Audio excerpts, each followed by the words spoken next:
Yo, what's up guys? It's Jack and welcome back. And in this video, I wanted to get into how to change your sensitivity properly because as of very recently, as of yesterday, I've decided to up my sensitivity. Now, there are people out there that are looking to find what sensitivity is right for them, and by default, that's what you need to do. You need to find out which sensitivity is right for you. So I'm going to go into the very basics on how to choose your sensitivity.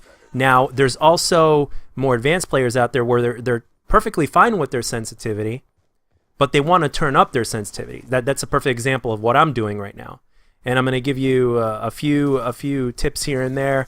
And it also depends on the person you are and your play style, as well as how much time you play a game. Because sometimes if you're just playing for anywhere from 30 minutes to an hour a day, it's going to take you longer to where you need to get. And sometimes if you go too long without playing, you're just never going to meet your goals because you have to be very consistent at it. So there's really two types of people when it comes to this whole sensitivity thing. There are the people that are just looking for the right sensitivity that's right for them by default, and they just want to perform their best while just playing or whatnot. And then there's the people that are perfectly happy with their sensitivity, but they want to turn it up in order to gain a few more advantages, and also at the same time also take advantage of the higher sensitivity to complement their play style, which is usually better for the aggressive player. Now, I'm not saying you can't be passive and not play on a higher sensitivity or vice versa. I'm not saying that at all. I'm just saying that it really just depends on the player that you are more than anything, the game that you play, and also how much you play it and what you want to accomplish. Now, by default, choosing the right sensitivity for you, okay? Now, let's say you're aiming at your target and you're moving your sticks and you're just a little bit short of your target, and you have to make one or two more big adjustments before you finally get on target, and your sensitivity is rather low, then chances are you have to turn up your sensitivity a little bit. And when I say turn it up, only turn it up one level. Don't turn it up too much because that could easily backfire on you. The only time where you want to go up to that higher level of sensitivity is if you're like me at this point right now, where you really have not much of a reason to mess around with your sensitivity other than to just take full advantage of just being an aggressive player. Like me, I've decided to turn up my sensitivity. One of the reasons why I can turn up my sensitivity is because I actually used to play on a higher sensitivity, and I ended up toning it down because I played different kinds of first-person shooter games at the same time. So I kind of had to find that that sweet spot. I had to find that sweet spot for COD. I had to find the sweet spot for Halo and any other game. So I played on a generally, I toned down my sensitivity. Now, if I'm just playing Call of Duty, or if I'm just playing like or a game similar to Call of Duty, like let's say, then generally I play on a much higher sensitivity. You guys haven't seen that here on the channel in a long time, and chances are you're probably going to start seeing it again. For any of you guys that have been following me since, like, let's say Black Ops 3, in Black Ops 3, I think there was a time I messed with my sensitivity a couple times. I played on a 9, I played on an 11, on a 13, and it was perfectly fine. I think 11 ended up being my sweet spot before I got bored of the game after playing it so much and switching to Halo, to which I toned it down again, and which is why you're seeing in my gameplays now my sensitivity is much lower. So it depends on the kind of player you are. For instance, are you more passive? Are you more aggressive? If you're more passive, then turning up your sensitivity, if you're already happy and you just want to reach that other level, turning it up is going to benefit you greatly.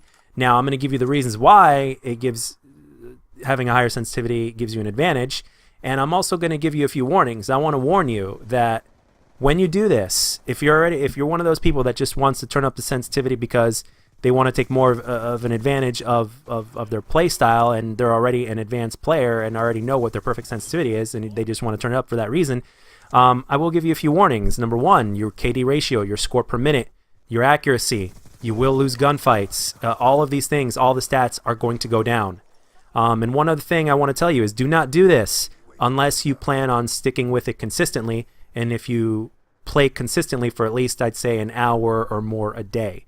Because this is all muscle memory, guys and gals. This is basically something that you're going to have to adjust to and get used to. Your mind, your coordination, all that, it's going to have to make an adjustment. And I know when you just think about it, it's something where you're like, well, how much of an adjustment can it be? And then when you finally try, you're going to be like, oh, crap, I can't believe it. But the good news is that if you stick with it consistently, you will get used to it, and it'll be like anything else. You're also going to experience a little bit of what I call eye fatigue or muscle soreness in the eyes, if that makes sense, because everything on your screen is moving a lot faster. I remember from personal experience, I remember when I played Ghosts during its life cycle, I turned up my sensitivity from just a little above default to, what was it, a 14 or a 16? And let me tell you something, it was a struggle. But I actually, back then, I played the game for a ridiculous amount of hours a day, and it only took me 2 days.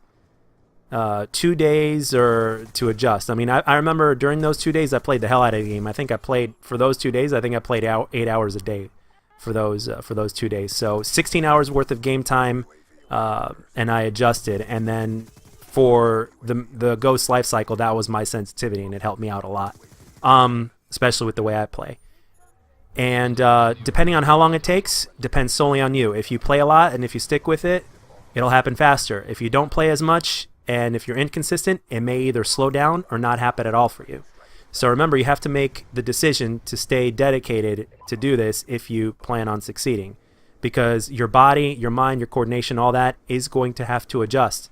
And if you don't do the necessary things to putting in the time and sticking with it to have it adjust, it just isn't going to happen. Cause and effect. So yeah, and the thing is, what are some of the benefits? Obviously, let's say somebody, and now obviously another thing is, depending on the kind of player you are in the game you play, well, if you're playing Call of Duty and if you're playing competitive, it's not as, I mean, it can be beneficial, but it's not typically, that's why you see a lot of pros, they play on a lower sensitivity.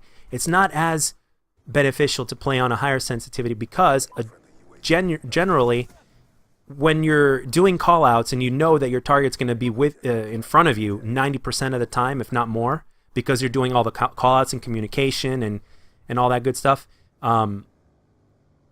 you won't be turning on people that often, especially in a boots-on-the-ground Call of Duty. So there's not going to be like you're getting fired and happening in the back and you're going to have to turn and fire at somebody. No, your target is going to be in front of you most of the time. And I've got a little something here that might kind of make you guys laugh. It's so funny.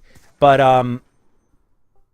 yeah, it really just depends on the type of player you are, what game you're playing, and what aspect of a game you're playing. So, and again, on a higher sensitivity, especially in pubs, and which I highly recommend because I don't play competitive. And if you notice, the pros, they play on a lower sensitivity anyway for reasons that are very understandable and make complete sense. But for pubs, to where there's at least two more players on the other team, or if you're playing free-for-all where there's even more players to worry about, when somebody's shooting at you in the back, to have a higher sensitivity is beneficial because you can get shot and you don't know what they're there, and all of a sudden, boom, boom, boom, you can just take advantage of their bad aim and just turn on them and shoot them and take them down. Or let's say you have multiple people in front of you, you're going to be able to take them down really quick. Granted, again, you're used to it. You're going to be taking them down really quick. And the sooner and the faster you snap onto a target and take that target down quick, the faster you'll be able to snap onto another target or you react to somebody else shooting at you. So, and again, if you're an aggressive player, this is great. But if you're a passive player, it's not necessarily something that is as beneficial. But again, you could do it if you want to. I don't see why not. But yeah, guys, I just wanted to make this video because it is a topic that is very, very popular among stream. I think somebody even asked me that on my stream. I made a video about it during the Black Ops 3 life cycle way back when, but I wanted to make a different version of it and slightly better. And I figured since I'm going to be turning up my sensitivity, it would make a good topic for discussion today. At least better than what I originally had planned, which is something that was a little bit more controversial or dramatic. So, but yeah, guys, that's pretty much it. That's all I got for this one. I hope you enjoyed the video and the gameplay and the commentary. I hope it helped you. For those of you that are trying to find the right sensitivity or whatever it is that you're looking for specifically to accommodate your play style or the game that you play. But I wanted it to be reasonably short and sweet and basic, but at the same time I wanted you to get the most information possible, and with my experience that's basically how it is. So as always, guys, I hope you enjoyed the video, and if you liked it, let me know. If you didn't, let me know what I can do to make my videos better, and I'll catch you guys on the next one.